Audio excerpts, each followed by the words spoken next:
Cheers to our journey. तर hey guys, welcome to our YouTube channel. I hope you all are doing good, safe and sound. तर तुम्ही आमच्या आधीच्या YouTube व्हिडिओजमध्ये बघितलं असेल. मी सचिन आणि स्वप्नील आम्ही दोघे US मध्ये राहतो. तर आमचा बऱ्याच दिवसापासून विचार होता की आपण आपल्या जर्नीबद्दल एक ब्लॉग बनवू, की आम्ही मास्टर्ससाठी कसे आलो आणि इन जनरल मास्टर्सपासून आतापर्यंतची आमची कशी जर्नी होती आणि यामधून कोणाला काही शिकता येईल. तर आमच्या दोघांचं पण आधीपासून असं होतं की आपण व्हिडिओज बनवू, म्हणजे मास्टर्सबद्दल, विजा प्रोसेसबद्दल आपण म्हणजे असं गायडन्स करू. आणि इन जनरल माझं म्हणजे एव्हरी अदर वीकेंड रिलेटिव्समध्ये कोणी असेल, फ्रेंड सर्कलमध्ये कोणी असेल, तर तो माझा आवडीचा विषय आहे. करिअर गायडन्स, जॉब रिलेटेड काही गायडन्स, कुठल्या कुठल्या फील्डमध्ये काय कोर्सेस केले पाहिजे, जॉब असिस्टन्स वगैरे.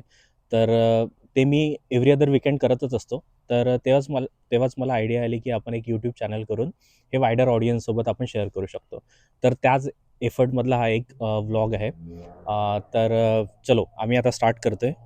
आ, या ब्लॉगमध्ये आम्ही सांगणार आहोत की आमची मास्टर्सपासून आतापर्यंतची जर्नी काय काय होती, आमचे एक्सपिरियन्सेस, आणि आणि त्यामध्ये काही टेक्निकल गोष्टी आम्ही कव्हर करायचा प्रयत्न करू, की मास्टर्ससाठी म्हणजे कधी यायला पाहिजे, कधीपासून प्रिपरेशन करायला पाहिजे, किंवा एक्सपिरियन्स घेऊन यायला पाहिजे की इमिजिएटली पासआउट झाल्यानंतर यायला पाहिजे.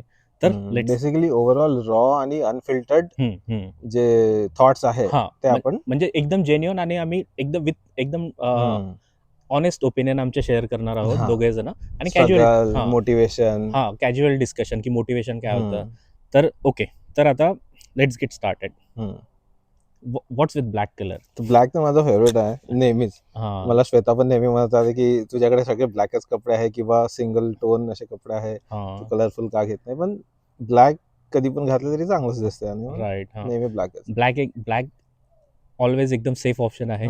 मी इकडे यायच्या आधी पण इंडियामध्ये होतो ना, तर माझ्याकडे ब्लॅक शर्ट्सच होते. तर मला सांग की आपण जेव्हा ग्रो होत होतो, शाळेत जात होतो, वाढत होतो, त्यावेळेस तू कधी विचार केला होता का की आपण US मध्ये येऊ, इकडे आपल्या घरी बसून आपण एक ब्लॉग बनवू, असं काहीतरी व्हिडिओ बनवू? तू असा कधी विचार केला होता का? नाही, तसा विचार तर कधीच नाही केला, कारण सराउंडिंग मध्ये पण असं कोणी होतं नाही की जे US ला आहे किंवा शिकत आहे, जॉब करत आहे. म्हणजे तेव्हा जेव्हा मी विचार करत होतो किंवा ऐकत होतो की अरे यांचा मुलगा, यांची मुलगी US ला आहे, तर म्हणजे ते असं होतं की म्हणजे आपलं नाही आहे, म्हणजे ते पैसे ज्यांच्याकडे आहे, जे एज्युकेशन अफोर्ड करू शकते, त्यांच्यासाठी ते आहे. तर मी तरी असं कधी इमॅजिनेशन नव्हतं केलं. तर चला, तर नेक्स्ट टॉपिक.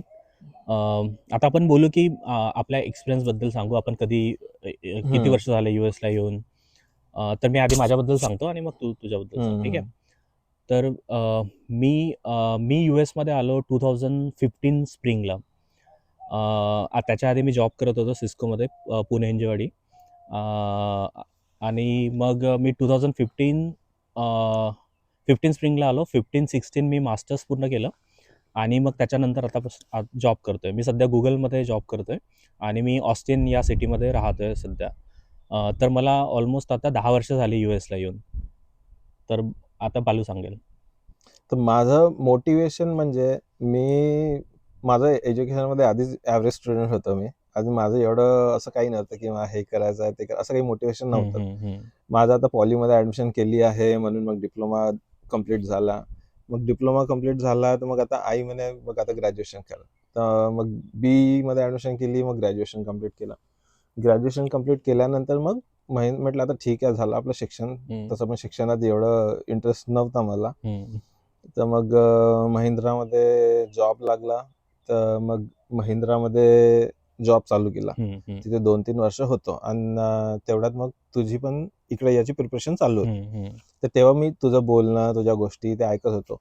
तर मग म्हणजे असं मी ठरवलं नव्हतं, पण तरी असं म्हणजे आपल्याला मनाला वाटतं ना की आपण पण स्वप्न पाहतो की आपण पण गेलो पाहिजे.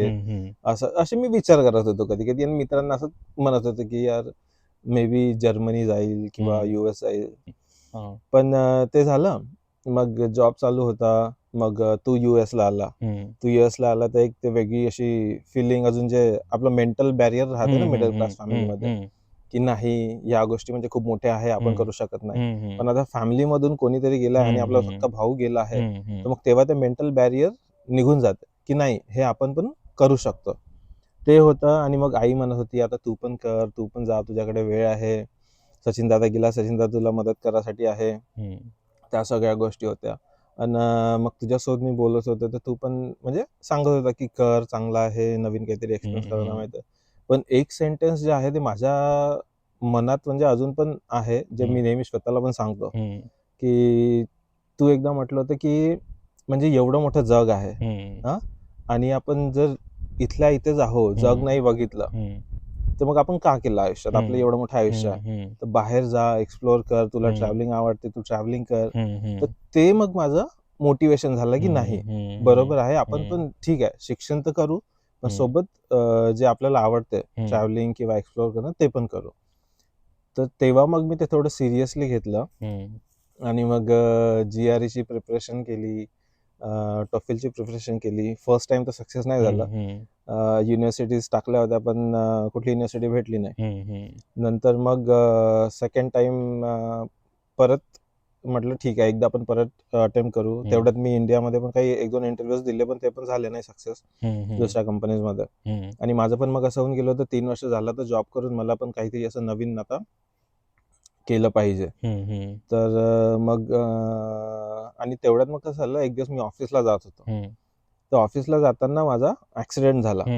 ऍक्सिडेंट झाला आणि पाय फ्रॅक्चर होऊन होता. 4-5 महिने कम्प्लीट बेड रेस्टवर होतो मी. तर तेव्हा मग मला वेळ मिळाला अजून विचार करायला, अजून GREचा अभ्यास करायला. तर त्या पिरियडमध्ये मग मी GREचा अभ्यास केला. GRE मध्ये चांगले मार्क्स आले आणि नंतर मग टोफेल द्यायची होती. तर टोफेलचा मी कसं तरी जे ऑनलाईन मटेरियल आहे 15 दिवसात त्याचा अभ्यास करून एक्झॅक्टली आपल्याला किती 81-82 मार्क्स पाहिजे होते. माझे तेवढे मार्क्स आले, मी खुश झालो आणि मग युनिव्हर्सिटीसाठी अप्लाय केलं. तर अप्लाय केलं, मग 1-2 युनिव्हर्सिटीमधून रिजेक्शन हे ते. पण मग असं वाटलं की आता माहित नाही, मे बी आपल्याकडून नाही होणार, म्हणजे होप गेल्यासारखी कुठेतरी. पण एक दिवस मला आठवतं, मग रात्री 2-2:30 वाजले, आम्ही टाइमपास करत होतो सोनू दादा अजून मी. आणि मी असंच म्हटलं ईमेल चेक करून बघतो. तर ईमेल चेक केला तर तिथे युनिव्हर्सिटी ऑफ नॉर्थ टेक्सासचा ईमेल होऊन होता की congratulations, you got admitted to our university. आणि मग तेव्हा मग एकदम एक्साइटेड झालं, एकदम खुश झालं तेव्हा मी. वाटलं की आता एवढे एफर्ट्स घेतले आपण, हा, ते एकदम आता रियालिटीमध्ये कन्वर्ट ते होते. फायनली रियालिटीमध्ये कन्वर्ट झाले. दादाला सांगितलं, दादा खूप खुश झाला. मग तुला सांगितलं की खरंच हे ऍडमिट आलाय का, तू म्हणे हो ऍडमिट आलाय.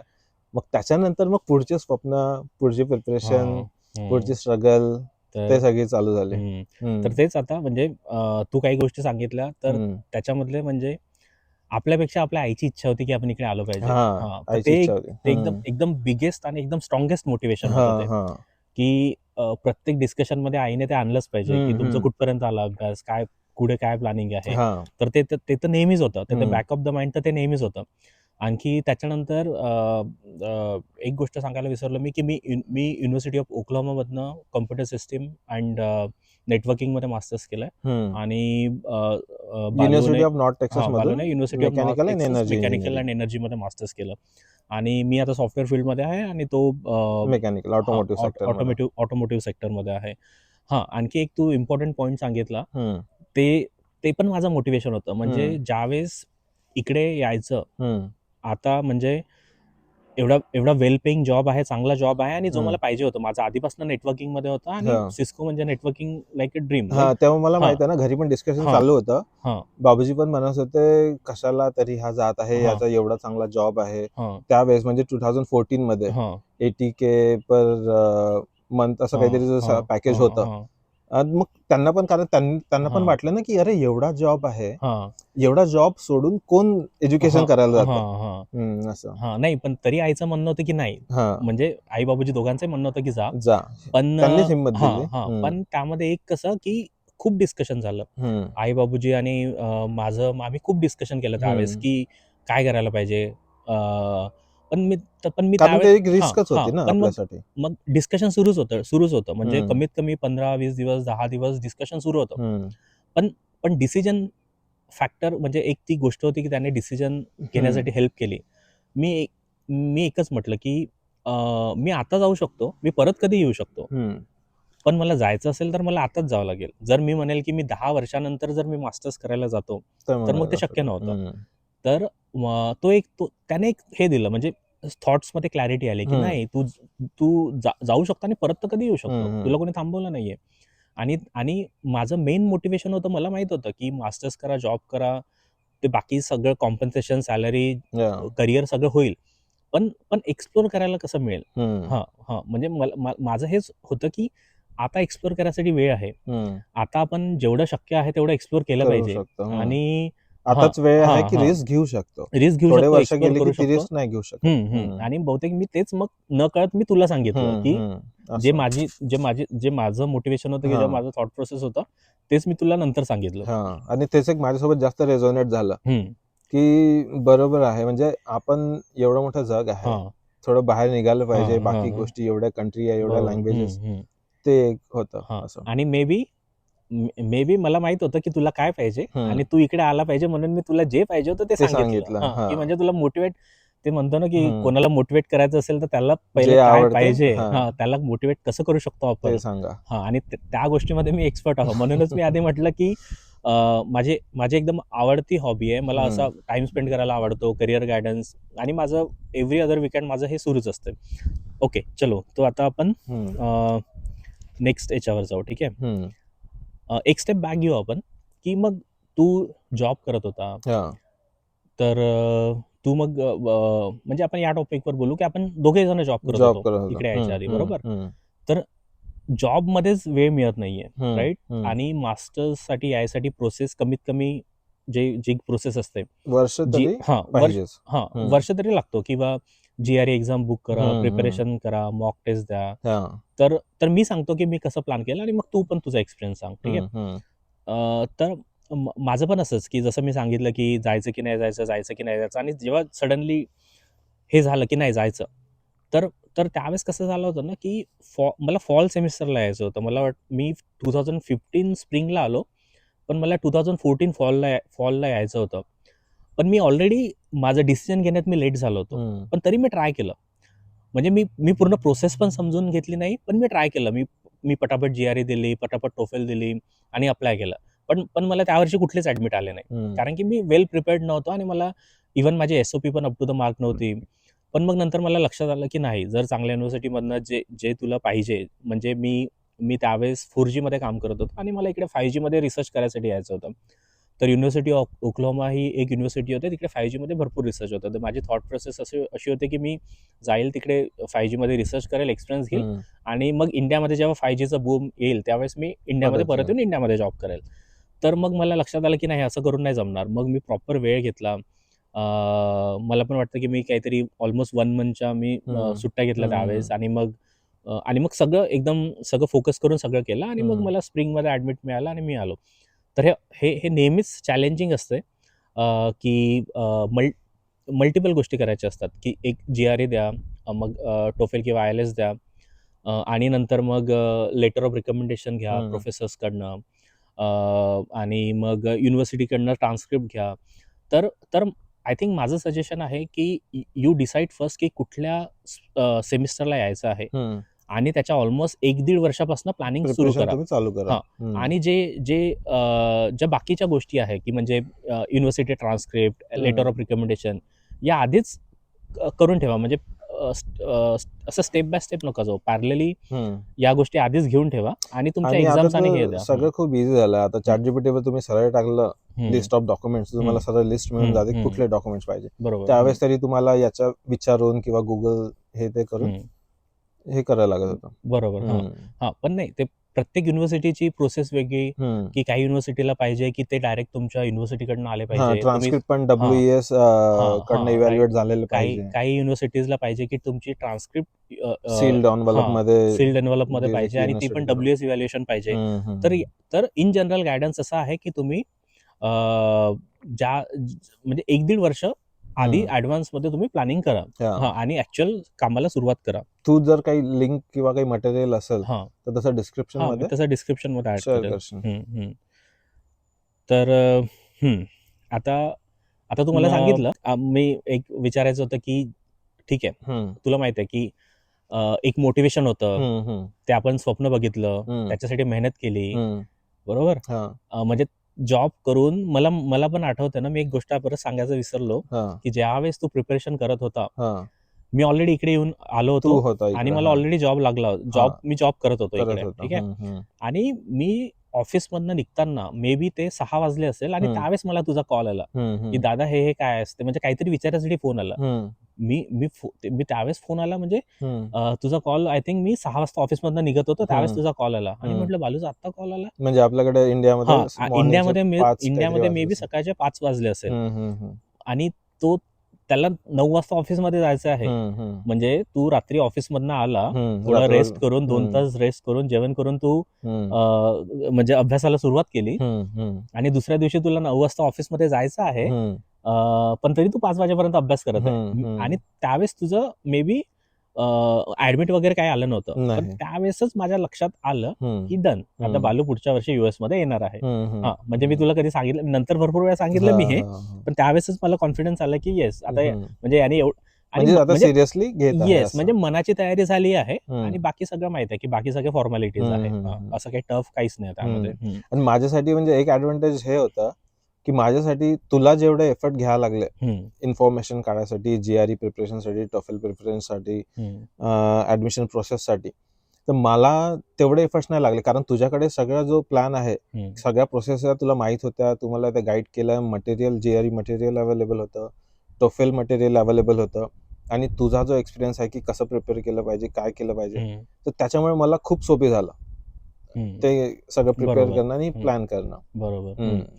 तर आता मला मला आधीच्या प्रश्नात हे विचारायचं होतं, की हम्म, तू सांगितलं, हम्म, की म्हणजे आपण एवढे एफर्ट घेतले, हे घेतले आणि हा, फायनली तो दिवस आला, की तुला ॲडमिट येणं सुरू झालंय, सुरू झालं. राईट? हा, तर माझं तर असं होतं, की मला ॲडमिट आलं हम्म, आणि मी डायरेक्ट जाऊन ते ॲडमिटचं एन्व्हलप देवाजवळ ठेवून दिलं हा, आणि तिथेच राहू दिलं काही वेळ. आणि हम्म. मी टाईम घेतला ते ॲब्झॉर्ब करायसाठी, की ओके आता मग कारण जायचं मोठी आहे. गोष्ट होती हां, ना हां, एक हां. अशी म्हणजे वाटणारी. म्हणजे तोपर्यंत असं होतं, की प्रिपरेशन केलं, हे केलं, हा, पण तिथपासून ॲक्चुअल प्रोसेस सुरू होणार होती, की यूएसमध्ये हा, यायची. पण ते तर फक्त फर्स्ट हर्डल होतं, ते फर्स्ट होतं. म्हणजे की क्लिअर एक केलं. म्हणजे एक नाही म्हणजे ॲटलीस्ट ते कन्फर्म झालं, की आता हा, ॲडमिशन मिळाली. मिळाली.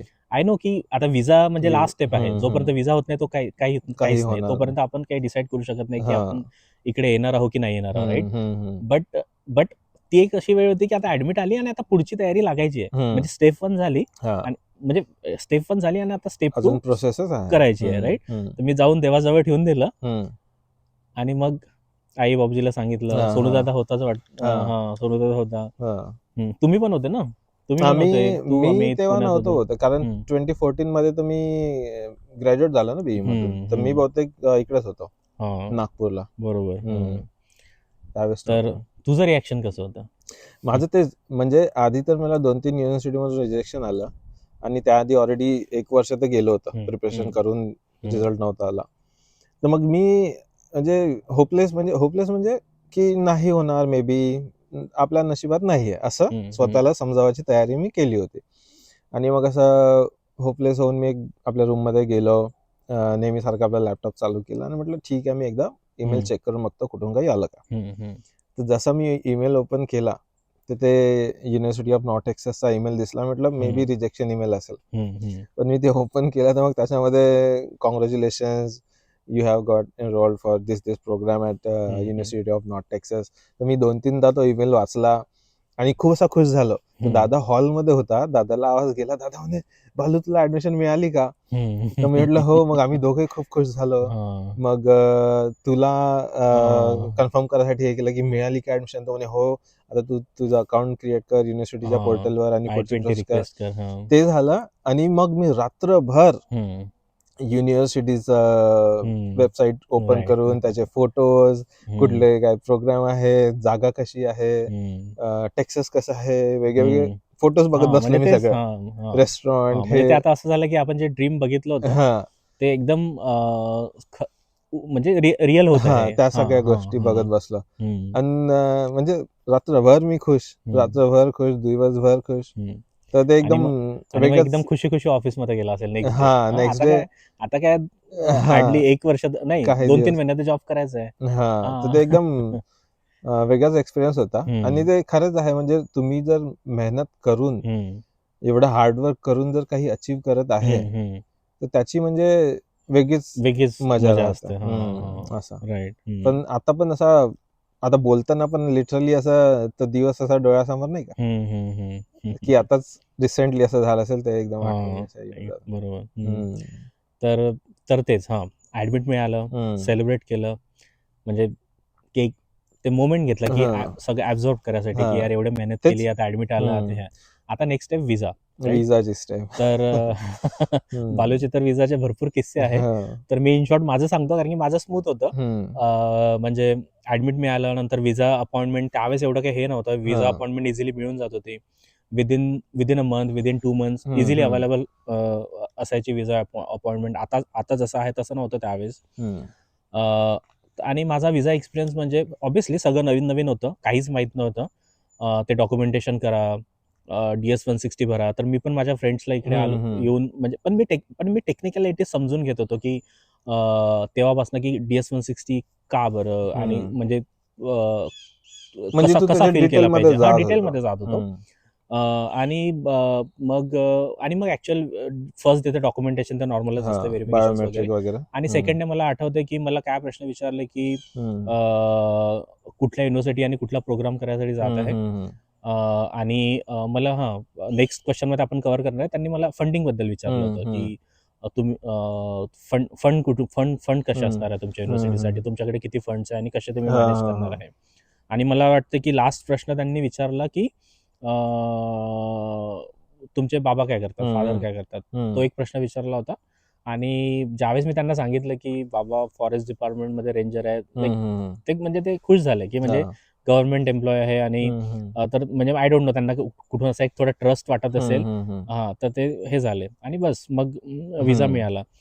तर तुझ्या विजाच्या जर्नीबद्दल सांगू आणि आपण मग लोनवर येऊ. माझं तर असं होतं, म्हणजे मला ऑलरेडी लेट ऍडमिट आलं होतं, नोव्हेंबर मध्ये काहीतरी. आणि जानेवारी 17 पासून सेमिस्टर स्टार्ट होणार होतं. 2018 मध्ये मी आलो होतो. राईट. तर मग एक तर आपल्याला ते प्रोसेस करायला लागली की विजा एक्सपिडिएट प्रोसेस. म्हणजे आपण आधी तुझी विजा डेट जे अवेलेबल होती ते बुक ती केली, बुक केली, आणि मग त्यांना आपल्याला रिक्वेस्ट करावं लागली. I-20 पाठवून, म्हणजे युनिव्हर्सिटी स्टार्ट डेट, म्हणजे स्ट्रॉंग रिझन होता आपल्याकडे एक्झॅक्टली की ही माझी सेमिस्टर स्टार्ट डेट आहे, तर याच्या आधी मला विजा डेट अवेलेबल पाहिजे. तर त्यांच्या वेबसाईटवर आय थिंक ते ऑप्शन आहे ना तसं. राईट. तर मग ते करून आपण विजा एक्सपिडिएट केला. तर माझं बायोमेट्रिक जे आहे ते मुंबईमध्ये झालं होतं, आणि इंटरव्ह्यू साठी मला कोलकाताची डेट दिली होती. ठीक आहे. तर आता कोलकाताची डेट मिळाली. का बरं असं ते तुम्हाला कळेल. आणि मग आता तिकीट बुक करायची आहे फ्लाईटची, पुणे टू कोलकाता. तर तिकीट बुक करणारे आमचे भाऊसाहेब. तिकीट बुक केली आणि आता दुसऱ्या दिवशी जायचं आहे. तर मग दुसऱ्या दिवशी मी उठलो सकाळी 8-9 वाजता, आणि एक मिस कॉल दिसला मला. म्हटलं कोणाचा मिस कॉल आहे, तर मी कॉल करून बघितलं तर तो होता एअरवेजचा मिस कॉल, एअर इंडिया, की तुमची मॉर्निंगला 4 वाजता फ्लाईट होती, ते मिस झाली. मी म्हटलं नाही, आम्ही फ्लाईट तर दुपारी 4 वाजता बुक केली होती. ते म्हणे की नाही, तुमची 4 वाजता फ्लाईट होती मॉर्निंगला. मग मी सचिनदाला सांगितलं, सचिनदा म्हणे अरे यार माझं चुकलं. तर मी नुकतंच US मधनं आलो होतो, मे बी 2-3 दिवस झाले असेल. आणि मी ऑलरेडी कन्फ्युज होतो की इकडे टाइम फॉर्मॅट मध्ये, इकडे 24 क्लॉक फॉर्मॅट, तिकडे US मध्ये 24 अवर क्लॉक फॉर्मॅट, आणि इकडे 12 अवर. माझं त्यामध्ये कन्फ्युजन झालं. आणि मी दुपारची 4ची समजून मी ते रात्रीची 4ची, अर्ली मॉर्निंगची 4ची फ्लाईट बुक केली. पण ते झालं. आणि आणि मग वेळेवर आम्हाला एक फ्लाईट मिळाली, ते पण महाग होती, 22,000 काहीतरी, Pune to Kolkata, same day इव्हनिंगला. आणि आपण मध्ये की 1 दिवसाची गॅप होती म्हणून बरं झालं, नाहीतर मग बाय रोड पण जाणं इम्पॉसिबल होतं. तर मग त्या फ्लाईटने मी गेलो कोलकातामध्ये, रात्र थांबलो, आणि दुसऱ्या दिवशी मग काहीतरी माझा इंटरव्ह्यू होता, विजा इंटरव्ह्यू होता. तर विजा इंटरव्ह्यू साठी गेलो, तर बाकी सगळ्या प्रोसेस झाल्या, आणि लाईन मध्ये ऑलरेडी माझ्या पुढे 2 मुली होत्या, त्यांचे विजा रिजेक्ट झाले होते. तर त्या रडत येत होत्या परत. तर मी म्हटलं ठीक आहे, मोस्टली विजा ऑफिसेस मध्ये तोच सीन असतो. तर मग मी गेलो, त्यांनी पण मला म्हणजे हे सेम क्वेश्चन विचारली की what is your university, Y this university, असे म्हणजे आणि परत तू कुठला कोर्स करणार आहे तिथे, रिसर्च काही आहे का, या गोष्टी. आणि मग ते लोनचं डॉक्युमेंट, ॲफिडेव्हिट. आणि आपलं त्यांनी मला विचारलं की तू सर्व्हिस फी भरली का? म्हटलं हो, मी सर्व्हिस फी भरली. मग त्यांनी विचारलं की किती भरली? म्हटलं $200 भरले. आणि ते सगळं झालं. आणि फायनली ते झाल्यानंतर तिने पासपोर्ट ठेवला. हा, की म्हणजे मला तू जसं सांगितलं होतं की तिने जर पासपोर्ट ठेवलं विजावाला की आपला विजा झाला. झाला तर माझ्या चेहऱ्यावर स्माईल आली मोठी. आणि मग तिथनं मी निघालो. तर तिथनं निघाल्यानंतर आय थिंक काही दिवसानंतर, नाही, काही जास्त वेळ नव्हता, एखाद महिना असेल बहुतेक US यासाठी. तर मग त्याच्या तयारीला लागलो. आणि मग विजा झाल्यानंतर मग मी रिझाईन वगैरे केलं. नोटीस पिरियड तर सर्व केला नाही. आणि माझा मॅनेजर खूप चांगला होता, दिलीप सर म्हणून. तर त्यांनी मला अलाउ केलं की ठीक आहे, तू हायर एज्युकेशनसाठी जात आहे, तर तुला काही गरज नाही नोटीस पिरियड सर्व करायची, तू जा. ते झालं. त्याच्यानंतर मग शॉपिंगची एक्साइटमेंट. मी बहुतेक 1 लाख शॉपिंग मध्ये टाकून दिले, लोनचे पैसे, ते शॉपिंग. आणि एअर इंडियाची तिकीट पण तेव्हा 92,000 काहीतरी झाली कारण की होती. तुझं सगळं लास्ट मोमेंट सगळं लास्ट मोमेंटवर होता. ते डायरेक्ट मुंबई टू न्यूयॉर्क होती. आणि न्यूयॉर्क वरून मग DFW होती. बरोबर. हा, तशी ते फ्लाईट होती. तर मग मी ते सगळं झालं. तर फर्स्ट एक्सपिरियन्स की म्हणजे आपण दुसऱ्या कंट्रीमध्ये जात आहोत. तू पण सांगशील तुझा कसा होता. तर माझा तो एक्सपिरियन्स, तर मुंबई एअरपोर्टवर आम्ही चेक इनच्या लाईन मध्ये होतो. आपण ते कव्हर करणार आहोत, पण क्विकली आपण लोनचं कव्हर करून टाकू, की कारण की सगळ्यांसाठी तो एक इम्पॉर्टंट टॉपिक आहे की अफोर्ड कसं होईल एज्युकेशन, म्हणजे आपण फंड कसं करू शकू, किंवा किती खर्च येईल साधारणतः.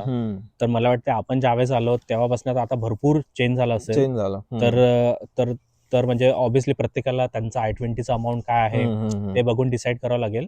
पण इन जनरल मला असं वाटतं की माझ्या वेळेस मी HDFC क्रेडिला मधनं लोन घेतलं होतं. आणि I think me 25 lakh loan घेतलं होतं. पण माझं झालं असं की मी 25 लाख लोन घेतलं आणि मला 2 सेमिस्टर नंतर इंटर्नशिप लागली. तर मग उरलेली फी मी इंटर्नशिप मधनं पे केली. तर max 25 lakh 25 plus 15 lakh may be लागले असेल. तर अराउंड लाईक 40 लाख लागले असेल माझ्या मास्टरसाठी. आणि आय थिंक आपण तुझ्यासाठी अवन्सी मधून 20 लाखचं लोन घेतलं होतं. आणि मग नंतर जवळून भरले होते. तर तुझ्यासाठी पण आपल्याला ऑलमोस्ट 40 लाख. म्हणजे माझं सेमिस्टरचं पण तसंच होतं ना, $8,000 पर सेमिस्टर.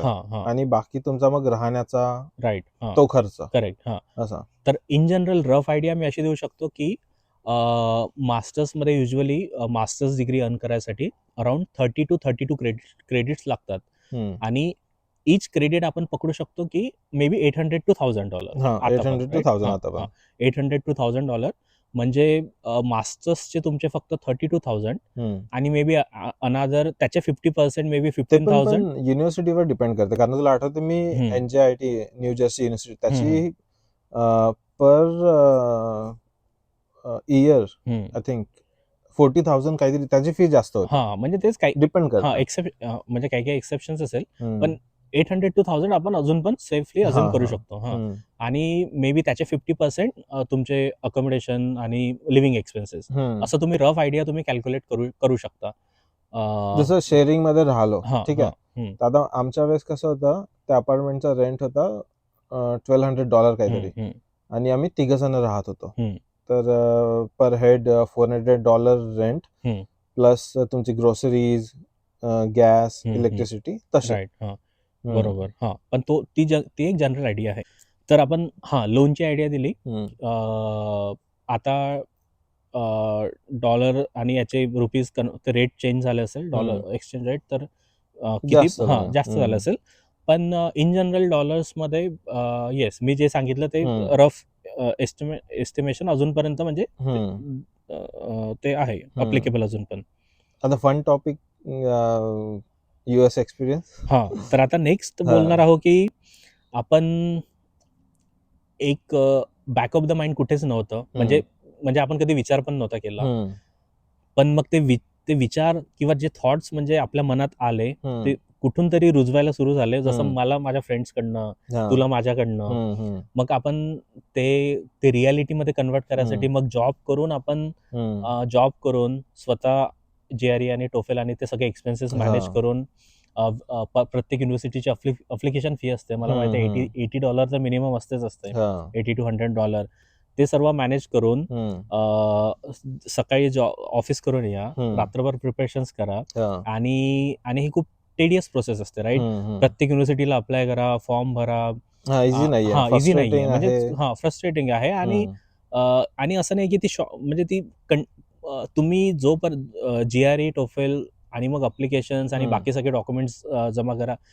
मी तर तेवढंच सांगितलं की लेटर ऑफ रिकमेंडेशन आणि युनिव्हर्सिटी ट्रान्सक्रिप्ट. हम्म, हम्म. पण त्याच्यानंतर तुमच्याकडे आणखी काही पब्लिकेशन्स असेल, काही रिसर्च असेल, ते पण तुम्ही अ, किंवा ऍडव्हान्टेजेस आहे. किंवा मग आपण ते ॲफिडेव्हिट, हम्म, सॉरी, काय म्हणते, फायनान्शियल. फायनान्शियल ऍफिडेव्हिट, हां, ते की तुमचं की फर्स्ट इयरचं जेवढं आहे हं, हं. I-20 मध्ये राइट. अमाऊंट, हां, हां, तेवढ्या अमाऊंटचं तुमच्या लोन एजन्सीकडून किंवा हां. बँकेकडून हं. ऍफिडेव्हिट की यू कॅन अफोर्ड हां, ऍटलीस्ट फॉर हां, 1 हां. इयर. तर ते पण पाहिजे. तर ते घ्या. तर म्हणजे असं खूप खूप फ्रस्ट्रेटिंग प्रोसेस आहे.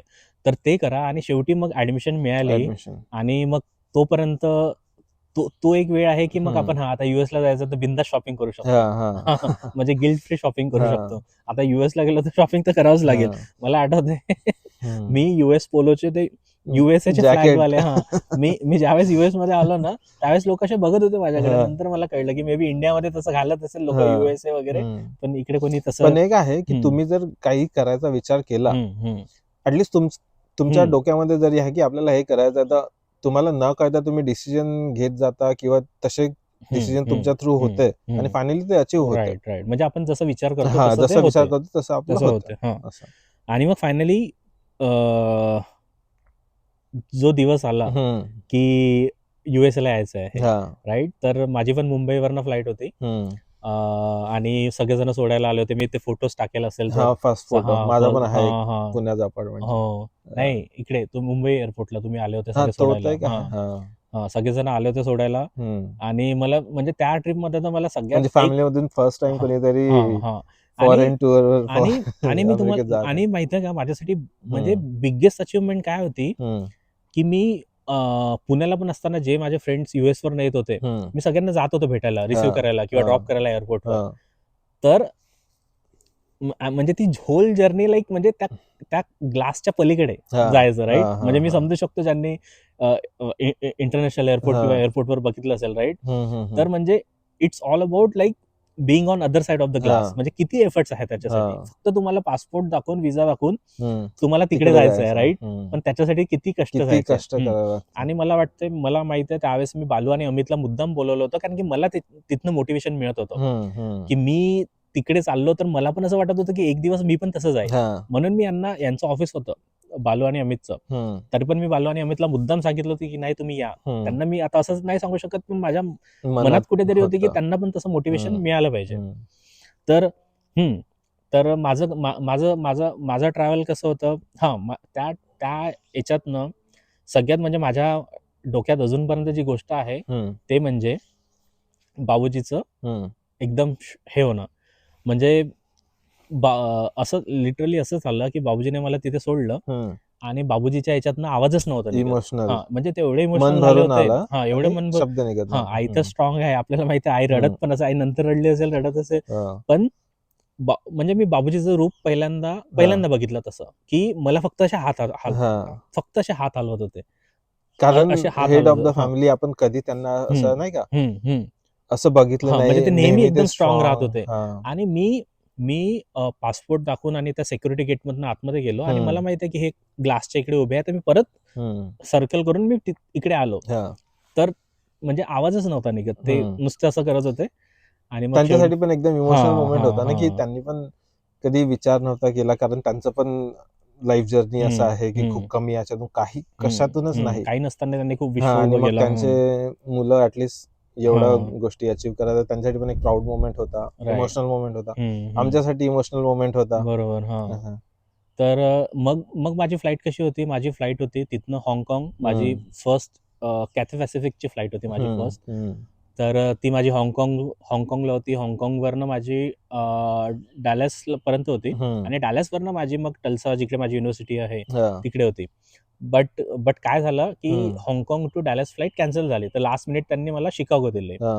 तर मग मुंबई टू हाँगकाँग, हाँगकाँग टू शिकागो आणि शिकागो टू मग टल्सा तिकडे. टल्सा. हा. आणि तेव्हा पण मी ऑलमोस्ट रात्री 12 वगैरे वाजले असेल की मी तिकडे माझ्या युनिव्हर्सिटीच्या त्या टाउनमध्ये पोहोचलो. हा. आणि मी एका सिनियर सोबत बोलणं करून ठेवलं होतं, हा. कॉन्टॅक्ट वगैरे घेऊन ठेवला होता की मी तुमच्याकडे येणार. राहील म्हणून. तर माझं इनिशियली 2-3 दिवसासाठी तर अकोमोडेशन ऑल सेट झालं होतं. आता इम्पॉर्टंट म्हणजे त्यावेळेस जेव्हा तुम्ही येत राहता तर ऍडव्हान्टेज आहे की तुम्ही फेसबुक ग्रुप वगैरे जॉईन करून ठेवा, नवीन फ्रेंड्स बनवा यायच्या आधी, म्हणजे आले की तुम्हाला हेल्प होईल. म्हणजे प्रत्येक युनिव्हर्सिटीच्या आय थिंक फेसबुक किंवा व्हॉट्सअप ग्रुप तर असतेच, तर ते जॉईन करून म्हणजे तेवढी हेल्प होते. इंडियन स्टुडंट असोसिएशन आहे, राईट, ते पण हेल्प करतात. तर मग आणि मला काही क्ल्यू नव्हता, माझ्याकडे उबर पण नव्हतं, इकडला फोनच नव्हता बेसिकली. काहीच नव्हतं. मी शिकागो एअरपोर्टला उतरलो तेव्हा मला असं वाटलं की मी ते असतात ना लँडलाईन, की मी इकडनं जाऊन कॉल करतो. मी लिटरली तिकडे धावत गेलो. ठीक आहे, माझा सेम एक्सपिरियन्स आहे. पण मी लिटरली तिकडे धावत गेलो, पण तिकडे एक इंडियन होता जो एअरपोर्टवर काम करणारा. त्याने मला सांगितलं की it's gonna be very expensive, you go to your place and then call. मग मी म्हटलं, मी ते एक्सपेन्सिव्ह ऐकूनच थक्क होऊन गेलो.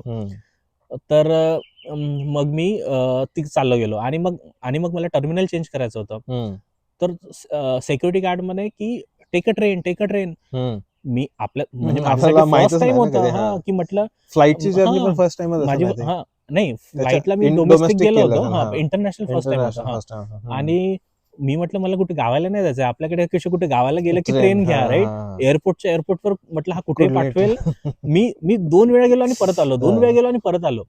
मग मला परत एक इंडियन दिसला आणि त्याने सांगितलं की येस, दुसऱ्या टर्मिनलला जायला ट्रेन. म्हणजे तो फर्स्ट एक्सपिरियन्स होता की युएस मध्ये एवढे मोठे एअरपोर्ट आणि नेव्हिगेट करायसाठी ट्रेन वापरायला लागतं एका टर्मिनल टू दुसऱ्या टर्मिनल.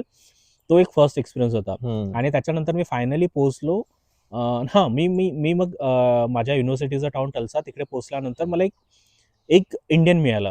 पण तू रात्री पोहोचल्यानंतर तुला एवढं काही असं बघता नसतं नाही त्यावेळेस तुझं? नाही, तेव्हा जास्त बघता नाही आलं. पण हे may be around like 7 o'clock म्हणजे फ्लाईटसाठी वेळ होता. त्यावेळेस मला एक इंडियन मिळाला. तो पण दुसऱ्या युनिव्हर्सिटीमध्ये होता. पण आपण म्हणतो ना की कोणी तर त्याला माहित होतं की फर्स्ट टाइम येणारा कसं फिलिंग्स असते. तर त्यांनी मला एकदम थोडं कम्फर्टेबल केलं. त्यांनी मला पण आपल्याला वाटते असं, पण तशा मोमेंट मध्ये असं जर कोणी मिळालं ना, एक्झॅक्टली 1 मिनिटाचं जरी त्यांनी कम्फर्टनेस दिला तर त्याची किती हेल्प होते. खूप हेल्प होते. तर म्हणून मी ती गोष्ट कधी विसरत नाही. आणि मी जेव्हा मला असं अपॉर्च्युनिटी मिळेल किंवा मी कोणाला बघेल असं, तर मी नेहमी ते करतो. तर तो मला घेऊन गेला, त्याने मला कॉफी पाजली, कॉफी ऑफर केली, कॉफी घेतली. आणि मग मी जेव्हा पोहोचलो की मग माझे तिकडनं सगळे प्रॉब्लेम्स सॉल्व्ह झाले. की मी म्हटलं की मी जाईल कसं, मी टॅक्सी कसं करेल, मी युनिव्हर्सिटीच्या इकडे कसं जाईल. तर त्याचा फ्रेंड त्याला पिक करायला येणार होता. आणि तो फ्रेंड निघाला नागपूरमधनं, ज्यानं किट्समधनं त्याने बी केलं होतं. माझ्या डॉट कनेक्ट झाले आणि मग त्याने मला माझ्या युनिव्हर्सिटीच्या इकडे ड्रॉप केलं. आणि मग आय थिंक मी ज्या सिनियर सोबत बोलणं करून ठेवलं होतं त्याने काहीतरी स्वयंपाक करून ठेवला होता. आणि हे होती एकदम आय थिंक 6 डिसेंबर 2015. तेव्हाची गोष्ट. आणि तेव्हा खूप थंडी होती, इकडे विंटर सुरू होतं. आणि ऑब्व्हियसली स्टुडंटकडे एकदम लिमिटेड कम्फर्टेबल ब्लँकेट असते. आपल्याकडे विंटर जॅकेट वगैरे नाही. तरी मी घेऊन गेलो होतो, पण माझा विचार होता की असून किती थंडी असणार. मी टी शर्ट घातलं, शर्ट घातलं, मग ते वरतून लेदरचं जॅकेट घातलं. म्हटलं असून किती थंडी असणार. पण ते इकडे आल्यानंतरच कळते की एकदम ते चिल आणि विंडी आणि त्याच्यामुळे जे थंडी जास्त लागते. तर आणि मग फायनली जेव्हा मी पोहोचलो, जेवण केलं आणि आय थिंक मी त्याच्या याच्यावरनं कॉल केला की मी पोहोचलो म्हणून. जेव्हा मी घरच्यांसोबत आई बाबाजी सगळ्यांना बोललो. तर ती होती माझी जर्नी. आता तू तुझ्या याच्याबद्दल सांग. माझा पण एक्सपिरियन्स म्हणजे तसाच. माझी तर सेमेस्टर स्टार्ट होणार होती. फटाफट नागपूरमधून शॉपिंग झाल्यानंतर मी कॉलवरच होतो शॉपिंग करताना. ट्रॅव्हल एजंटचा कॉल आला की 92,000ची एअर इंडियाची तिकीट आहे. तर आता कारण रेट वाढले होते त्यावेळेस आणि जास्त वेळ नव्हता. म्हटलं ठीक आहे, बुक करा. तर मग ते तिकीट बुक झाली. 15 जानेवारी की 14 जानेवारी काहीतरी, आणि 16 जानेवारी पासून माझं कॉलेज स्टार्ट होणार होतं, बरोबर. सेमिस्टर स्टार्ट होणार होतं. तर मग माझा पण तसा सेम एक्सपिरियन्स. आधी तर आम्ही इकडे गेलो, आई, बाबूजी, मी, अजून दादा, वहिनी वगैरे. देव आळंदीला गेलो आम्ही आधी दर्शन घ्यायसाठी. देव आळंदीला गेलो, तिथून आईनी माळ वगैरे घेऊन दिली, ते रामकृष्ण हरीचा मंत्र. आणि त्याच्यानंतर मग आम्ही मुंबईसाठी निघालो. मुंबईसाठी हा बरोबर, आठवलं मला. त्याच्यानंतर मग मुंबईसाठी निघालो. मग मुंबईच्या एअरपोर्टवर पोहोचल्यावर म्हणजे तोच एक मनात एक्साइटमेंट पण, म्हणजे मिक्स इमोशन होते, नर्वसनेस पण. आणि मग सारखा मी आईबाबजीकडे बघत होतो की आता यांच्यापासून मी एवढ्या लांब जात आहो, म्हणजे एकदम दुसरी कंट्री, आणि जिथे दिवस रात्र 12 तासाचा फरक, एवढं 1000 माईल दूर, असं ते विचार चालत होते. ते झालं. आणि मग फायनली एअरपोर्टच्या आतमध्ये जायची वेळ आली, तेव्हा मग इमोशनल मोमेंट्स.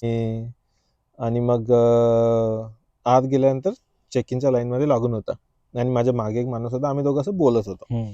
तर त्या एअरपोर्ट अथॉरिटीला माहित नाही म्हणजे काय डाऊट आला, पण त्या दोघांनी आम्हाला रॅन्डम चेकअपसाठी तेव्हाच बाहेर काढलं. रॅन्डम चेकअपसाठी बाहेर काढलं. माझा फर्स्ट एक्सपिरियन्स, मी नर्वस, काय झालं, असं काय झालं, पण ते कसं तरी घाईगडबडीत झालं.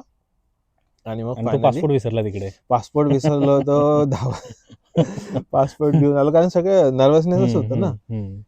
तर पासपोर्ट घेऊन आलो. मग फायनली बोर्डिंग वगैरे झालं, प्लेनमध्ये बसलो. आणि मग पूर्ण जर्नीमध्ये तोच विचार की आता नवीन कंट्री, कसं राहीन, का राहीन, आपण घर एवढं मागे सोडून आलो, त्या सगळ्या गोष्टी. आणि तुझा जसा सेम एक्सपिरियन्स होता. मी एअरपोर्टवर लँड झालो. एक तर DFW एअरपोर्ट खूप मोठा आहे. ABCD असे टर्मिनल्स आहे, आणि 40 गेट्स काहीतरी आहे. तर एवढं मोठं एअरपोर्ट बघून असं ओव्हरवेल्मिंग सारखं. आणि फर्स्ट टाइम आपण सगळे फॉरेन म्हणजे लोक बघत आहोत, किंवा ज्या गोष्टी आपल्याला जास्त माहीत नाही अशा. मला एक इन्सिडेंट अजून आठवते. मी आय थिंक एअरपोर्टवर पण मला भूक लागली होती. तर मी हेजिटेशन होतं की जाऊन मी ऑर्डर कसा करू. राईट. कारण आपलं कधी असा एक्सपिरियन्स नव्हता. आणि म्हणजे तो प्रॉब्लेम मी पण फेस केलाय की त्यांना ऍक्सेंट कळेल त्यांना की नाही accent कळेल. कळेल की नाही कळेल, आणि तसं झालं पण. आणि आपण मेनू गेलो, मध्ये पण काय करू काय नाही. तर मग मी फक्त ते मेनू बघत होतो, आणि इकडे नंबर आहे ना, 1 2 3 4. 4. तर त्यांना फक्त नंबर सांगा की आय वॉन्ट दिस 3 नंबर, असा. मग ते सगळं झालं. आणि मग एअरपोर्टच्या बाहेर एक्झिट वगैरे केल्यानंतर मग मोबाईल नाही. मोबाईल होता पण इकडलं सिम नाही, कनेक्शन नाही. तर मग उबर कसं करू, कॅब कसं करू. एक तर मी युनिव्हर्सिटीमध्ये कोणाला सांगितलं पण नव्हतं, कोणी फ्रेंड्स नाही. तर मग तिथे तो क्लिनिंग करणारा होता, पण तो आफ्रिकन अमेरिकन होता. तर मग त्यांनी त्याच्या एका मित्राला ते ब्लॅक कॅब घेऊन बोलवलं. तर मग त्याच्या कॅबमध्ये बसलो मी, त्याच्यासोबत बोलत आहो, त्याला इन्फॉर्मेशन सांगत आहो, मी इथनं आलो, माझं हे आहे, ते आहे. तर मग त्यांनी मला सांगितलं की you are giving away too much information, this is your first time and this is a different country for you. तर मी म्हटलं की ओके. मग त्यांनी मला ऑलरेडी एका फेसबुक फ्रेंड सोबत. आणि तुम्हाला एक आणखी सांगितलं होतं एक गोष्ट की तुझ्या एअरपोर्ट पासून तुझं जे अकोमोडेशन होतं मित्राकडे ऑलमोस्ट 30-40 मिनिट्सची जर्नी होती. आणि फर्स्ट टाइम होतं की रोडवर कोणीच नाही. तर तुला असं वाटलं की मी कुठे चाललो, काय इकडे काय कर्फ्यू लागलाय का, काय झालंय. कारण जिथे युनिव्हर्सिटी होतं ते असं स्मॉल टाउन आहे, डेंटन म्हणून, नॉर्थ टेक्सास मध्ये. तसे मेजर डॅलस, ऑस्टिन, ह्युस्टन अशा मेजर सिटीज नव्हत्या, आणि मोस्टली युनिव्हर्सिटीज अशा स्मॉल टाउन मध्येच आहे इकडे. तर मी म्हटलं युएसचं एवढं हे म्हणते, अशा बिल्डिंग, इथे तर सगळं हे दिसत आहे. आणि विंटर होता तेव्हा पण, तर झाडं सगळे असे वाळून ते. तर मग ते झालं, आणि त्यांनी मला ड्रॉप केलं. तर त्याचे $150 काहीतरी झाले होते. मी ते ऐकूनच एकदम शॉक, कारण फर्स्ट टाइम ते झालं. त्यांनी नंतर मग त्या फेसबुक वरून एका फ्रेंड सोबत ओळखी झाली, तो पण नागपूरचाच होता. तर त्याच्यासोबत त्याच्याकडे टेम्पररी अकोमोडेशन होतं. तर मग रात्री त्याच्याकडे गेलो. नवीन एक तर जेट लॅग असल्यामुळे झोप येत नव्हती. दिवसाचे काहीतरी 3-4 असे वाजून होते. आणि मग कसं तरी रात्र निघाली, आणि नेक्स्ट डे मग मी युनिव्हर्सिटी गेलो. युनिव्हर्सिटी गेल्यानंतर मग क्लासेस रजिस्ट्रेशन. मग तिथे पण बोलण्याचं हे ते. मी आधी तर नर्वस होऊन एका जागी बसून गेलो. म्हटलं थोडं शांत बसतो, 5 मिनिटं वेळ घेतो. आणि त्याच्यानंतर मग मी जे department of mechanical and energy engineering होतं तिथे जाऊन कुठले कोर्सेस त्या सेमेस्टरसाठी हम्म, ऑफर करत हम्म. आहे, ते इन्फॉर्मेशन, मग रजिस्ट्रेशन प्रोसेस, हम्म, मग तसं करून ते फायनली फर्स्ट सेमेस्टरचे बरोबर. क्लासेस रजिस्टर झाले होते. हम्म. ते एक मला नवीन आठवते एक्सपिरियन्स ते, होता. मी तुझ्यासाठी काही सामान ऑलरेडी हा, ऑर्डर तू करून ऑलरेडी ठेवलं होतं. ब्लँकेट, हा पॉट्स वगैरे ऑर्डर हा करून हा ठेवले होते. हा कारण तू जेवण, हा पिझ्झा वगैरे पण काहीतरी मी ऑर्डर केलं होतं. आणि मी तुझ्या एरियात इंडियन रेस्टॉरंट कुठले आहे हम्म. तर तुझ्यासाठी पिझ्झा आणि बाकी 2-3 दिवस आय थिंक बावर्ची म्हणून आहे. बावर्चीचं हा, होतं एक बावर्चीची छोटं बिर्याणी. रेस्टॉरंट. कारण बिकॉज मला माहित होतं हा. ज्यावेळेस मी फर्स्ट टाइम आलो होतो त्यावेळेस माझ्याकडे काहीच काहीच नव्हतं. नव्हतं. काहीच म्हणजे काहीच नाही. हम्म. आणि मी जे घेऊन आलो होतो की मला फ्रेंड्सने सांगितलं होतं की हे अलाउड नाही, हे अलाउड नाही, पण तरी म्हटलं मला की ऍटलिस्ट मिनिमम 10-12 दिवस तरी सर्व्हाइव्ह करण्यासाठी काही ना काही पाहिजे. पाहिजे. तर मी मॅगी, पोहे, आपलं कणिक, आणि तू गव्हाचं पीठ ते सगळं घेऊन आलो. तांदूळ वगैरे आणले हा होते ते हा काढून टाकले हा तर मी ना, असं सगळं सीड्स अलाउड मी नाही. सगळं थोडं थोडं घेऊन आलो होतो. पण पण माझं इमिग्रेशन मध्ये सगळं काढून टाकलं. म्हणजे सीड्स अलाउड हा, नाही. सीट्स अलाउड नाही, पण त्याच्यासोबत मे बी मला सांगता नाही आलं की ते काय आहे किंवा त्यांना समजलं नाही. तर त्यांना जे जे डाऊटफुल वाटलं ते काढून त्यांनी टाकलं. सगळं काढून टाकलं. मे बी माझ्याकडे पोहे किंवा काही राहिलं असेल, बाकी ऑलमोस्ट सगळ्या गोष्टी त्यांनी काढून टाकल्या होत्या. तर मला माहित होतं ते. आणि मी राहत होतो फ्रेंडकडे. मग माझ्याकडे कम्फर्टर नाही, काही नाही. पहिल्या दिवशी ज्या गेल्या त्या दिवशी कसं तरी मॅनेज केलं. आणि त्यावेळेस खूप स्नो येत होता. माझ्याकडे स्नो बूट नाही, नॉर्मल काहीच बूट, नाही, काही हा. एकदम इकडले विंटर कोट नाही, काहीच नाही. मग मी नेक्स्ट डे इमिजिएटली इकडे रॉस म्हणून आहे, तिकडे थोड्या स्वस्त गोष्टी मिळतात. तर मग मी तिकडे गेलो कम्फर्टर घ्यायसाठी. $38. मी 4 वेळात मी तिथे राऊंडच मारत राहिलो. म्हटलं नाही, एवढं महाग नाही, एवढं महाग कारण नाही, एवढं आपण महाग नाही. फर्स्ट टाइम राहते ना, आपण डिरेक्टली $to रुपीज हा, कन्वर्ट डॉलर. करतो. तर पहिले असं. 6 महिने तर तेच सुरू राहतं हा. की प्रत्येक गोष्ट, आणि that too as a student. हा, तर आपण प्रत्येक डॉलरमधनं रुपीजमध्ये कन्वर्ट कन्वर्ट करतो. करा. म्हटलं एवढं 2-3 हजाराचं कम्फर्टर ब्लँकेट कोण आपल्याकडे घेईल. 400-500 रुपये देऊन हा जाऊ. हा चांगलं. मग मी सगळं फिरून झालं. हा. आणि तिकडे तेव्हा गाडी नव्हती, कोणी राईड देणारं नव्हतं, कारण की पहिलाच दिवस होता, तर ओळख्या पण व्हायच्या होत्या. तर मला म्हणजे काही ऑप्शन नव्हतं. सगळं काही तर अननोन, मग मी कुठे ते जाऊ, कसं जाऊ. तर मग ते मी कम्फर्टर घेतलं. आणि मला आठवते मी पुढचे 2 वर्ष सेम कम्फर्टर वापरलं. एक असं ते मोठं असतं ना, वाईड असते. ते एका याच्यावर झोपायचं आणि तेच पांघरायचं. ग्रे कलरचं होतं का त्याचं? नाही, माझं आय थिंक स्काय ब्ल्यू कलरचं होतं. कारण बरेच लोक ते ग्रे कलरचं खराब होत नाही म्हणून लावतात. नाही, मला जे स्वस्त मिळालं ते घेतलं आणि मी पुढचे 2 वर्ष सेम कम्फर्टर वापरलं. म्हणजे आता मधातून लॉन्ड्री करून आणत होतो आणि तेच वापरत होतो. आणि ते असं एकदम कम्फर्टर, म्हणजे ते खरंच कम्फर्ट होऊन गेलं होतं. असं होऊन गेलं होतं. तर तो एक्सपिरियन्स होता माझा. पण मग 2-3 दिवसात मग स्वतःचं अपार्टमेंट केलं. माझा रूममेट तो पण चेन्नईवरनं आला होता. तर आम्ही दोघांनी मग अपार्टमेंट केलं. मग जवळच ग्रॉसरी स्टोअर होतं, तर मग तिकडनं थोड्या ग्रॉसरीज घेऊन आलो. मग इकडे ते टॉटिया म्हणून मिळते, मी ते ॲज अ पोळी वापरत होतो. पण तर मी हे तर इन शॉर्ट म्हणजे मी मला हे माहित होतं की सुरुवातीच्या दिवसात काय, एक तर खूप लोनलीनेस येते, खूप एकटं वाटतंय. आणि मेन म्हणजे एक तर मनासारखं जेवण मिळत नाही. होमसिक झालं तर स्टार्टिंगला? नाही, होमसिक तर नव्हतंच झालं, कारण की मला वेळच नाही मिळाला. कारण की आल्या माझं नेक्स्ट डे इमिजिएटली माझं कॉलेज, आणि जसं तू सांगितलं ना की माझे कोर्सेस रजिस्ट्रेशन करा, हे करा, ते करा. म्हणजे एवढ्या सगळ्या गोष्टी पटापट झाल्या की ते होमसिक साठी मला वेळच नाही मिळाला. आणि जेट लॅग. राईट. आणि असंही मला आधीपासून म्हणजे सवय होती, मी इकडे राहून होतो पुण्यात. तर मला तेव्हा माहित होतं की कमीत कमी आपण पहिले होमसिक आहो, एकटं वाटतंय, नवीन ठिकाणी आहो, तर कमीत कमी मनासारखं जेवण तरी मिळालं पाहिजे. राईट. तर म्हणून मग मी आधीपासून तुझ्या वेळेस ते प्लॅनिंग करून ठेवलं होतं. नाही, त्याची खूप हेल्प झाली होती. कारण मी पण जेव्हा आलो, विंटर होता आणि ज्या अपार्टमेंटवर मी होतो तिथे नव्हतंच काही. तर मग ते कम्फर्टर, ह्या सगळ्या गोष्टी ज्या बेसिक नेसेसिटी आहे ते त्या होत्या, तर खूप हेल्प झाली. भरपूर हेल्प झाली. राईट. आणखी मला आठवतंय माझं ऑलमोस्ट त्यांनी सगळं सामान काढलं, पण मला आईने आय थिंक आजीकडून आणलेलं, गावावरून आणलेलं एकदम गावठी तूप, ते तूप त्यांनी नाही काढलं. ते तसंच होतं. आणि विंटर असल्यामुळे, थंडी असल्यामुळे ते तूप तसंच तसं आलं. तर मी तुला लिटरली सांगतो, पहिले माझे 6 महिने त्या तुपाने काढले. म्हणजे मी मस्त स्वयंपाक करत होतो, कुकर आणला होता, वरण भात, भाजी आणि ते हे म्हणून मी पोळी म्हणून नाही तर ब्रेड वापरत होतो. तर मी स्वयंपाक केला की ते तूप टाकायचो, ब्रेडवर तूप लावायचो आणि त्या तुपाने एवढी चव यायची ना, मस्त. माझे लिटरली मी ते तूप एवढं सांभाळून वापरलं. तर पहिले 6 महिने म्हणजे म्हणजे असं ते तूप मी कधीच विसरू शकत नाही. म्हणजे त्याने मला असं घरची आठवण जेवणाची आठवण येऊ दिली नाही. तर इन शॉर्ट म्हणजे ते होते माझे सुरुवातीचे काही दिवस. तू सांग आता तुझ्या याच्याबद्दल. माझं पण तसंच. आता स्टार्टिंगला तर तू ते सामान ऑर्डर करून ठेवलं होतं आणि मी त्या मित्राकडे म्हणजे 15 डेज टेम्पररी अकोमोडेशन होतं. तर मग 15 डेज नंतर आम्ही एक दुसरं अपार्टमेंट करणार होतो. तर कसे तरी तिथे जेट लॅग होता. मी दुपारी 3 वाजता झोप म्हणजे की थोडा वेळ नॅप घेतो. पण दुपारी 3 वाजता झोपलो की डायरेक्ट मी सकाळी 3 वाजता उठत होतो. मग सकाळी 3 वाजता उठून मग ब्रश करून मग कसं तरी भूक लागून राहत होती, जेवण करा, हे करा. तर तसं करत करत कम्प्लिटली नॉर्मल व्हायसाठी 2 आठवडे तरी लागले. 2 आठवड्यानंतर मग नॉर्मल झालं. कॉलेजचं नॉर्मल रुटीन चालू झालं. नवीन अपार्टमेंट केलं.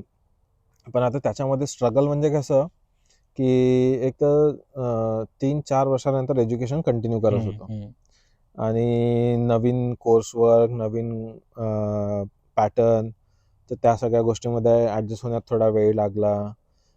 कारण सगळं काही आपल्याकडे कसं इंजिनिअरिंगमध्ये मोस्टली आपण एक्झाम आहे उद्या 2-3 दिवसाआधी आपण अभ्यास करू. पण इथे येऊन लक्षात आलं की नाही, तुमचं स्टार्टिंग टू एंड सगळं काही इम्पॉर्टंट आहे. इव्हन तुमचे असाइनमेंट्स, तुमचे लॅब वर्क आणि त्याचे इथे ते स्कोरिंग पॅटर्न आहे ना. असाइनमेंटसाठी 15%, लॅब वर्कसाठी 15%, मिड टर्मसाठी 20-30% आणि फायनल एक्झामसाठी. तर मग त्याची सवय करता करता थोडा वेळ लागला पण झाली. बरोबर. तर माझं नेक्स्ट आपलं तेच टॉपिक होतं की मास्टर्सचा एक्सपिरियन्स. तर इन जनरल मास्टर्सचा एक्सपिरियन्स तर सगळ्यांचा म्हणजे सेमच, की जसं तू सांगितलं की एकतर जॉब करून म्हणजे एज्युकेशन मध्ये गॅप झाल्यानंतर आपण जेव्हा परत येतो तर तेव्हा थोडं परत ते ग्रास्प करायसाठी वेळ लागतो. आपल्याला घरापासून तुम्ही एवढ्या लांब म्हणजे मल्टिपल गोष्टीसोबत डील करायचं असते. New country, new education pattern, new syllabus, सगळे नवीन लोक आणि हे सगळं मॅनेज करून मग आणि इकडे वेळ नाही मिळत. इकडे म्हणजे जसं तू सांगितलं ना की पटापट तुम्हाला फर्स्ट डेला सगळं मिळून जाते की हे तुमचं स्कोरिंग आहे, म्हणजे असाइनमेंटसाठी 20% याच्यासाठी, आणि इथे फायनल एक्झाम असं काही नसते. तर फर्स्ट डे पासनं तुमचं वीकली असाइनमेंट्स आणि हे सुरू होऊन जाते. तर तुम्हाला विचार करायसाठी पण वेळ मिळत नाही. तर आणि कारण 3 कोर्सेस मॅन्डेटरी आहे एनरोल करायसाठी, ठीक आहे. आणि 3 कोर्सेसचे माझे तरी असं होतं की वीकली 2 दिवस क्लासेस राहत होते, 1.5 hour. तर तुम्ही सारखे या कोर्सचा असाइनमेंट्स, दुसऱ्या कोर्सचा असाइनमेंट, तिसऱ्या कोर्सचा, तर तुमचा अख्खा वीक तुम्ही बिझी असतात. बिझी. म्हणजे तुमचं आणि म्हणजे फर्स्ट सेमिस्टर होतपर्यंत, ग्रेड सेटपर्यंत वेळच मिळत नाही. आणि मग एकदा जर आपलं फर्स्ट सेमिस्टर झालं की मग आपण थोडं इनफ कम्फर्टेबल होऊन जातो. ओळख्या झालेल्या असते आपल्याला, इंडियामधले लोक भेटून जातात, फ्रेंड्स होऊन जातात. तर मग माझं सेकंड सेमिस्टर पासून ओके होतं. म्हणजे मी कम्फर्टेबल होतो. मग मी थोडं एन्जॉय करत होतो. पण मी तरी रेकमेंड करेन की तुम्ही फक्त इंडियन फ्रेंड्स पुरतं लिमिटेड राहू नका. तुम्ही इथले लोकल फ्रेंड्स पण बनवा. जसे आणखी आफ्रिकन कंट्रीज मधले आहे किंवा मिडल ईस्टर्न कंट्रीज मधले आहे. तर त्यांनी कसलं तुमचं म्हणजे एक सोशल डायव्हर्सिटी तुम्हाला येते. आणि प्रत्येकाची थॉट प्रोसेस वेगळी असते. प्रत्येक जण कुठून आला ते वेगळं असते. तर कल्चर हे करायला युनिव्हर्सिटीमध्ये जाऊन डिफरंट कल्चरचे इव्हेंट्स अटेंड करा. माझे पण तसेच. माझे अफगाणिस्तान, तुर्की, जर्मनी सगळे असे म्हणजे सगळे फ्रेंड्स होते. US. तर त्यांनी पण खूप हेल्प झाली. आणि एकदा तो पॅटर्न लक्षात आला, एकदा सगळं सेट झालं की मग इझी होते. मग एवढं काही वाटत नाही. तेच. आणि मास्टर्सच्या आठवणी असं सांगत बसलं तर ऑलमोस्ट म्हणजे प्रत्येक वेळेस काही ना काही नवीन घडत होतं. प्रत्येक वेळेस काही ना काही नवीन घडत होतं. पण मी फक्त एवढंच सांगतो की मास्टर्स मध्ये थोडं म्हणजे प्लॅनिंग केलेलं बरं, की कुठल्या सेमिस्टरला यायचं, कुठले कोर्सेस घ्यायचे, कारण की मग तुम्हाला इंटर्नशिप शोधायची असते. जसं मी सांगितलं होतं की आपण एक लोन घेतो इनिशियली, आणि मग जर ॲडिशनल लोन नसेल घ्यायचं तर ते इंटर्नशिप हेल्प करते तुमच्या फीस पे करायसाठी. मे बी तुमचा इनिशियली 1 वर्षाचा खर्च तुम्ही लोनमधनं पे करू शकता, लोन मधनं आणि पे करू नंतरचा शकतो. जर खर्च तुम्हाला वाचवायचा असेल तर इंटर्नशिप खूप महत्त्वाची आहे. आणि एका सेमिस्टर नंतर तुम्ही तुमच्या युनिव्हर्सिटीमध्येच टीएचे हां, टीचिंग हां. असिस्टंटचा राइट, रोल राइट. मिळतो. हां, हां. तर त्याच्यासाठी पण तुमची 25% फीज कमी राइट, होऊन जाते. राइट. हां, हां. आणि तुम्हाला बाय वीकली $1,000-$1,200 असे मिळतात. करेक्ट. हां. त्यातनं पण तुमचा खर्च निघून राइट. जातो. म्हणजे म्हणजे असे भरपूर ऑप्शन्स आहे, जे मे बी तिकडनं आपण येताना माहीत नसेल, मला पण माहीत नव्हते, तुला पण माहीत नसेल. पण इकडे आल्यानंतर म्हणजे माहीत पडते की research on assistant, campus job TA वगैरे. असिस्टंट, ऑन कॅम्पस जॉब असतात, जे लीगली आपण करू शकतो. F1 वर. हां, F1 व्हिसावर ऑन कॅम्पस जॉब असतो, लायब्ररीमध्ये जॉब असतो, कॅन्टीनमध्ये जॉब असतो. Computer lab. हां, लॅब टेक्निशियन असे भरपूर जॉब असतात, की जिकडे आपली फी पण कमी होते आणि आपल्याला ॲज अ स्टायपन पण मिळते. आणि जे स्टायपन असं सिग्निफिकंट असते, की त्याने ॲटलीस्ट आपण रेंट आपला पे करू पे शकतो. करू शकतो. तर म्हणून या गोष्टी अपफ्रंट आपल्याला माहीत नसतात. पण तुमची मास्टर्सची फी खूप कमी होऊ शकते. म्हणजे तुमचे मास्टर्सचे एक्सपेन्सेस या गोष्टीमुळे खूप कमी होऊ शकते. आणि इंटर्नशिप मिळाल्यानंतर तर इंटर्नशिपचं पण स्टायपन पे चांगलं असतं. तर त्याने तर तुम्ही रेस्ट ऑफ द मास्टर्सची पूर्ण फी तुम्ही पे करू शकता. आणि ते हे ऑन हां. कॅम्पस जॉब वगैरे युनिव्हर्सिटीच्याच वेबसाईटवर करिअर हां, युनिव्हर्सिटीच्या पेजवर वेबसाईटवर अवेलेबल मिळतात. हां, राहतं. हां. तर तर तर मी हे सांगत होतो, की हे प्लॅन करणं खूप इम्पॉर्टंट आहे, की कुठल्या सेमिस्टरला येणं, किती 2 सेमिस्टर झाल्यानंतर समर इंटर्नशिप किंवा हे भेटवणं. तर त्याच्यासाठी थोडं प्लॅनिंग पाहिजे, म्हणजे हे खर्च कमी करता येईल. कारण की तो तो एक मेजर टेन्शन असतो मास्टर्सचा एक्सपेन्सेस, राइट? तर ते कमी करता येईल. आणि इंटर्नशिप वगैरे केलं तर कसं म्हणजे फ्युचरमध्ये जेव्हा जॉब सर्चसाठी तुम्ही जाता, तर एक्झॅक्टली. खूप मोठा हां. एक असा ॲडव्हांटेज त्याचा राइट. आहे. हां, इदर पास्ट एक्सपिरियन्स, हां. इंडियावरून तुम्ही यायच्या आधी जर पास्ट एक्सपिरियन्स असेल 2-3 हं, वर्षाचा तो, हं. किंवा इथे आल्यानंतर मग इंटर्नशिप. बरोबर. हां. एक इम्पोर्टंट क्वेश्चन जो मला नेहमी सगळेजण विचारतात, की अ, इकडे एक्सपिरियन्स घेऊन यायला पाहिजे, की म्हणजे इमिजिएटली ग्रॅज्युएशन बी झाल्यानंतर यायला पाहिजे. तर मी माझं ओपिनियन सांगतो आणि मग तुझं सांग. तर मी मी माझा पर्सनल स्वतःचा पण एक्सपिरियन्स, आणि मी माझ्या फ्रेंडसोबत किंवा ज्यांना मी गाईड केलं आहे, किंवा ज्यांना मी ज्यांच्यासोबत माझं इंटरॅक्शन झालं आहे, तर मी रिकमेंड करेल की मिनिमम 2 इयर्सचा जरी एक्सपिरियन्स असला तर खूप फायदा होईल. बिकॉज तुमच्या रिझ्युमेवर काहीतरी असेल, आणि मे बी तुम्हाला आणखी बेटर माहीत असेल की 2 वर्षाचा एक्सपिरियन्स झाल्यानंतर तुम्हाला जॉबसाठी, इंटरव्ह्यूसाठी कसं प्रिपरेशन करायचं असेल. आणि तुमचा जो काही 2 वर्षाचा एक्सपिरियन्स असेल, की तुमचं जे काही टेक्नॉलॉजी, कोडिंग तुम्हाला, म्हणजे तुमचा CV स्टँड आउट व्हायसाठी हेल्प होईल, आणि इंटरव्ह्यू कॉल्स इझिली येईल.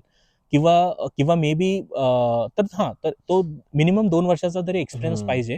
तो इकडे जॉब सर्चसाठी खूप हेल्पफुल होतो. आणि त्या एक्सपिरियन्सच्या बेसवर तुम्ही हे पण डिसाईड करू शकता की मास्टर्ससाठी मला कुठल्या एक्झॅक्टली. कॉन्सन्ट्रेशनमध्ये, म्हणजे माझं स्पेशालिटी कशामध्ये स्पेशालिटी करायचं आहे म्हणजे तसं. काय शिकायचं आहे, तो एक फायदा होतो. आणि जॉब सर्चसाठी तर नक्कीच डेफिनेटली फायदा होतो. तो एक आहे. ठीक आहे. माझा पण सेम एक्सपिरियन्स आहे हं.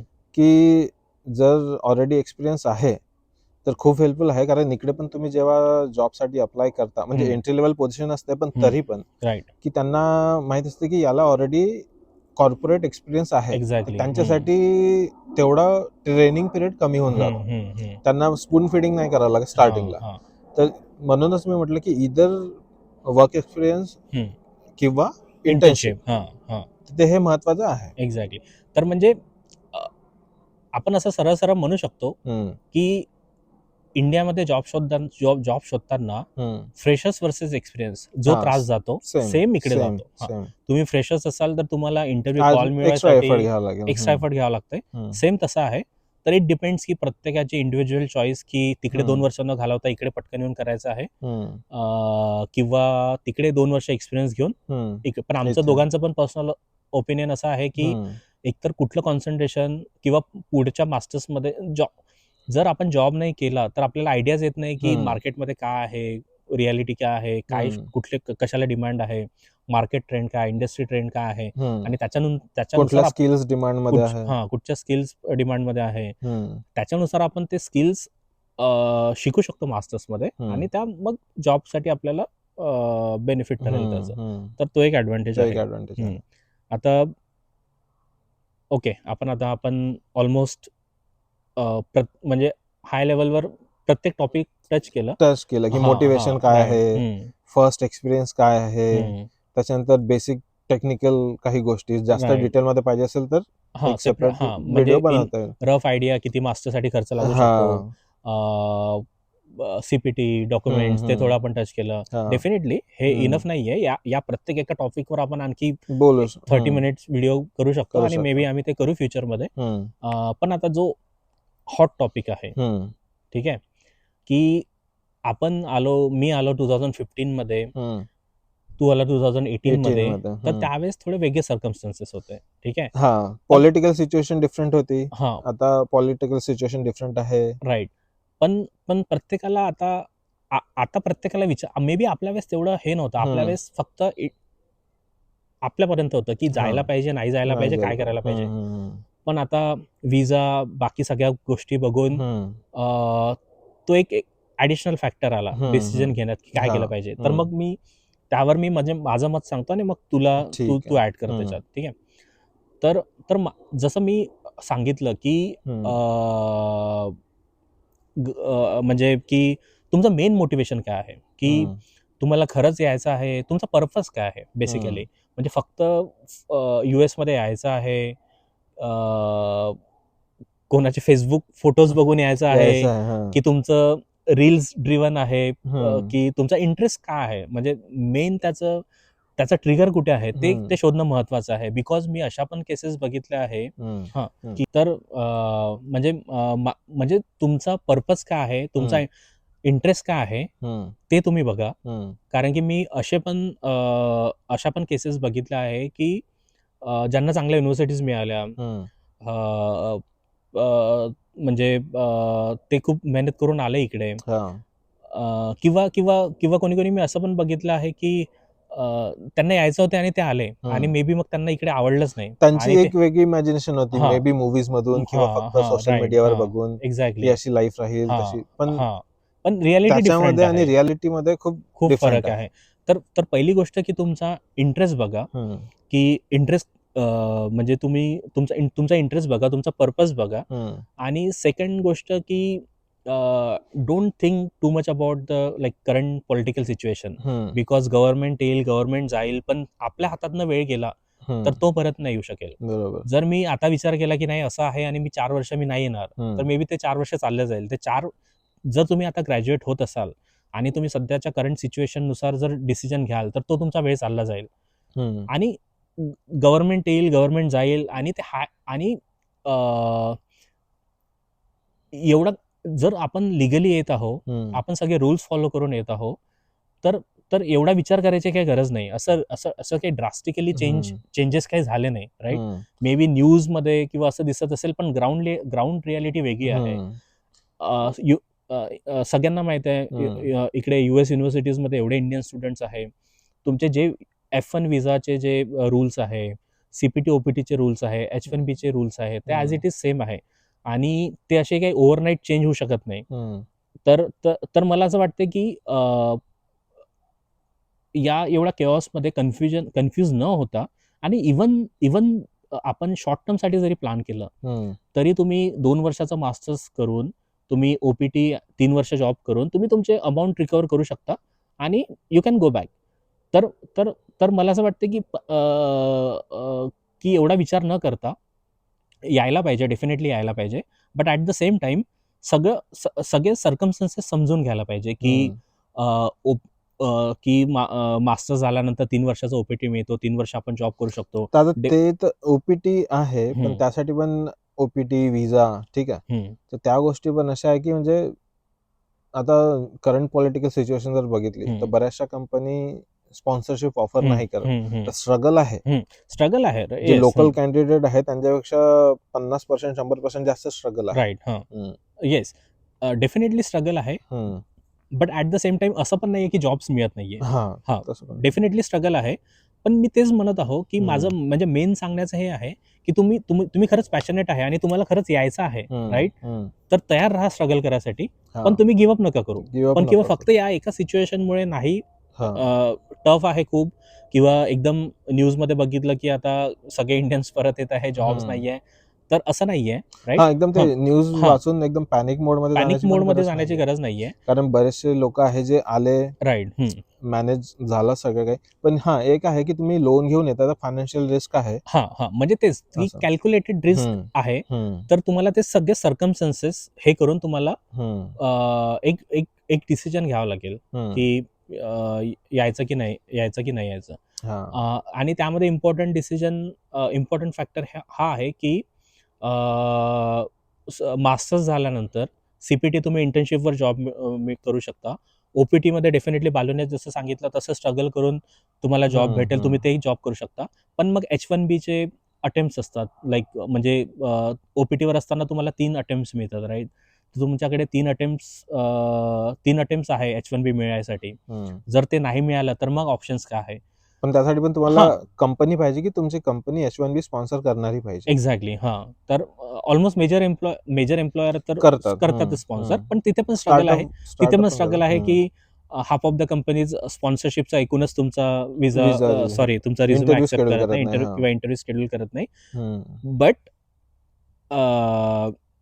म्हणजे मी माझ्या एक्सपिरियन्समध्ये हम्म. आतापर्यंत म्हणजे 2015 पासनं, म्हणजे माझ्या ॲटलीस्ट कॉन्टॅक्टमध्ये, आणि आय थिंक हम्म. बालूच्या पण कॉन्टॅक्टमध्ये, मी असं कोणी बघितलं नाहीये हम्म. की त्यांना जॉब मिळाला नाही किंवा त्यांना परत जावं लागलं. हा. तर मग हा एक एक डेटा पॉइंट आहे हम्म. की मे बी न्यूजमध्ये किंवा कोणी लोक डिस्कस काय, म्हणजे हे न्यूज वेगळे असेल, राईट? हम्म. पण रियालिटी थोडी डिफरंट आहे. म्हणजे हा. सम हाऊ सांगायचं हे आहे की कुठे ना कुठे काही with hard work, with little bit of struggle, कुठे ना कुठे काही ना काही मॅनेज होऊन जाईल. होऊन जातं. आणि तिथून तिथून बसून विचार करण्यापेक्षा जेव्हा तुम्ही इकडे येता ना, तुम्हाला मल्टिपल ऑप्शन्स दिसते हम्म. की तुम्ही कुठे तुम्ही रिसर्च करू शकता, तुम्ही PhD जॉईन करू शकता, हम्म. तुम्ही कुठे व्हॉलंटिअरिंग अपॉर्च्युनिटी घेऊ शकता, तुम्ही कुठले स्टार्टअप जॉईन करू शकता. म्हणजे अशा भरपूरशा गोष्टी आहेत, म्हणजे त्या ओपन अप होतात इकडे आल्यानंतर, हम्म. माहीत पडतंय. तर तर डेफिनेटली म्हणजे पूर्ण गोष्टीचा अभ्यास करून कॅल्क्युलेटेड रिस्क घेण्यात काही हरकत नाही, आणि हम्म. यायला पाहिजे, असं माझं म्हणणं आहे. हा. आणि वर्थ आहे की नाही ते पर्सनल एक्सपिरियन्स आहे. प्रत्येकाला त्यांचे राईट. वेगवेगळे एक्सपिरियन्स येईल, त्याच्या हिशोबाने ते सांगेल. पण आता तुम्ही पण आले, एक्सपिरियन्स करा. राईट. तर जर आता इन जनरल आम्ही काल बोलत होतो, तर आमचा हम्म. एक्सपिरियन्स असा आहे की आम्ही आलो त्यावेळेस आम्ही काही विचार नाही केला. हा. विचार केला नाही इन द सेन्स की आपण इकडे राहू का, काय राहू का? कसं तेव्हा तर राहू. आमचं लिमिटेड शॉर्ट टर्मचंच विजन हम्म. होतं हम्म. की यायचं, एक्सपिरियन्स घ्यायचा, थोडाफार जॉब करायचा, कमवायचा. आणि तर आता आम्हाला असं वाटतं की नाही, आता आम्ही मे बी पुढच्या 4-5 वर्षात परत गेलो पाहिजे. हा, असं कारण हां. माझा तरी पर्सनल एक्सपिरियन्स असा आहे की म्हणजे एक्सपिरियन्स चांगला होता, हं. नवीन गोष्टी शिकलो, नवीन राईट. एक्सप्लोअर केलं. हं. पण सोबतच या 6-7 वर्षांमध्ये फॅमिली टाइम मिस केला, हं. फेस्टिवल्स मिस केले, हं. फ्रेंड्स मिस केले. हं.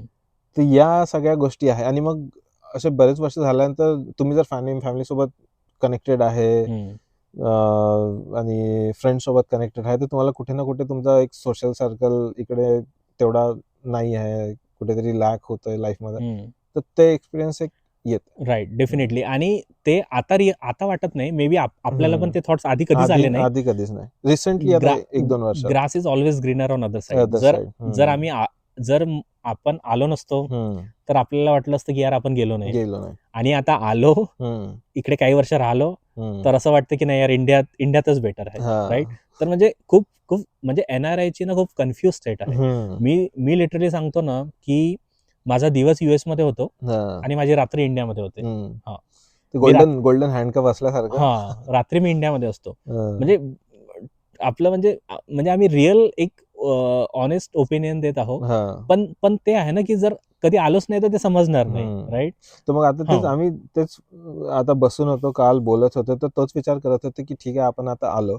पण आता आपण रिटर्न जर गेलो, हं. तर रिटर्न आपल्याला बॅक टू झिरो नाही जायचं. हां. तर मग त्यासाठी इथे राहून जेवढं काही सेव्हिंग करता येईल, इंडियामध्ये ॲटलीस्ट घर घेता येईल की ज्याची तुम्हाला EMI पे करायची नाही, थोडीफार तुमच्याकडे सेव्हिंग, हं. तेवढं सगळं तुम्ही मॅनेज करून, प्लॅन करून इंडिया रिटर्न जा, कारण आता इंडियामध्ये पण अपॉर्च्युनिटीज खूप आहे. आधी सारखं 5-6 वर्षाआधी जसं होतं राईट तसं नाही आहे. आपण डेली न्यूज मध्ये बघतो स्टार्टअप, नवीन राईट फाउंडर, हे ते, तर अपॉर्च्युनिटीज आहे ना, आपण पण त्याचा फायदा घेतला पाहिजे. एक्झॅक्टली. आणि हे समअप करायसाठी मेन म्हणजे की नो रिग्रेट. आता आपल्याला रिग्रेट काही नाही. रिग्रेट नाही, आलो, एक्सपिरियन्स केलं, बघितलं, एक्झॅक्टली. असं. आणि गेल्यानंतर मे बी काही गोष्टी आहे ऍडजस्ट व्हायला वेळ लागेल, पण ऍडजस्ट होऊन जाऊ. पण फायनली आयुष्यात तेच इम्पॉर्टंट आहे ना, की रिग्रेट्स नाही पाहिजे. रिग्रेट्स नाही. जर मी कधी आलोच नसतं तर मला नेहमी वाटलं असतं की यार मला जायला पाहिजे होतं, मी जाऊ मी शकलो पूर्ण नाही. माझं आयुष्य किंवा कमीत कमी कितीतरी वर्ष मी त्याच्यात घालवले असते. आता आपण आलो, एन्जॉय केलं, एक्सपिरियन्स केलं, एन्जॉय करतच आहो, एक्सप्लोर करतच आहो, राईट. आणि आपण परत पण जाऊ. तर तुला माहित आहे की तू गेला, एक्सपिरियन्स केला आहे, आणि जे काही बेस्ट होतं फ्युचरसाठी तसा डिसिजन घेतला, राईट. तर तेच आहे की म्हणजे राईट और रॉंग आन्सर म्हणजे आपण असं सरळ सांगू शकत नाही की इंडिव्हिज्युअल प्रेफरन्सेसवर, ओपिनियनवर डिपेंड करते. कारण बरेचसे आपले फ्रेंड्स पण असे आहे की ज्यांना इथे आल्याने त्यांना इथेच आवडतं, त्यांना जायचं इथे सेटल व्हायची इच्छा आहे. तर ते जसं मी सांगितलं की ते पर्सनल प्रेफरन्सेस, पर्सनल एक्सपिरियन्स आहे, राईट. तर ते त्याच्यावर डिपेंड करतं. एक्झॅक्टली. तर मे बी आम्ही असं स्ट्रेट फॉरवर्ड सांगू शकत नाही, पण ऍट द सेम टाइम की जे आम्ही सांगितलं त्या आमच्या एक्सपिरियन्स मधनं तुम्हाला काहीतरी आयडिया मिळेल, किंवा ऍटलीस्ट तुम्हाला पॉइंट्स मिळेल, कुठेतरी रिलेट कराल तुम्ही. की कुठल्या पॉइंट्सवर तुम्ही विचार केला पाहिजे, कुठल्या पॉइंट्सवर तुम्ही हे केलं पाहिजे, आणि ते तुम्हाला डिसिजन घेण्यात हेल्प होईल. तर चलो, आज आता वेळ नाही आहे, नाही तर आम्ही आमचं जॉबचं पण सांगितलं असतं की काय प्रोसेसेस होत्या, राईट, कसं आम्ही म्हणजे स्ट्रगल, आणि हा कसा गुगल मध्ये लागला, मी कसा आता इंटरनॅशनल. आम्ही बनवू आणखी व्हिडिओ कंटिन्यू. तर मी सांगत होतो की तेच श्वेता पण जसं जसं तिचं मास्टर्स प्रोग्रेस होत आहे, तर श्वेताचं कॉन्सन्ट्रेशन आहे AI, राईट. कम्प्युटर सायन्स, आणि तिचं स्पेशलायझेशन आहे आर्टिफिशियल इंटेलिजन्स. तर आर्टिफिशियल इंटेलिजन्स पण आता एक नवीन फील्ड आहे, आणि त्यामध्ये काय करिअर ऑप्शन्स आहे, किंवा तर मग श्वेता आता ते व्हिडिओज बनवेल, आणि जशी जशी तिची मास्टर्स जर्नी पुढे जाईल, ती जे नवीन शिकेल ते व्हिडिओज ती शेअर करेल. आणि आम्ही पण जेव्हा जेव्हा काही नवीन राहील ते व्हिडिओज आम्ही घेऊन येऊ तुमच्या पुढे. तर आय नो की खूप एकदम मोठा व्हिडिओज होता, पण आम्ही अटेम्प्ट केलं की जेन्युअनली जे आमचे एक्सपिरियन्सेस आहे, ओपिनियन आहे, आणि जे थॉट्स आहे ओरिजिनल, म्हणजे as it is, without any filter, आम्ही ते प्रेझेंट करायचा प्रयत्न केला. आणि बोलता बोलता ते आठवून ते दिवस परत येस, आठवून चांगलं वाटलं. मी तर ऑलमोस्ट ते एअरपोर्टच्या इथपर्यंत जाऊन पोहोचलो होतो.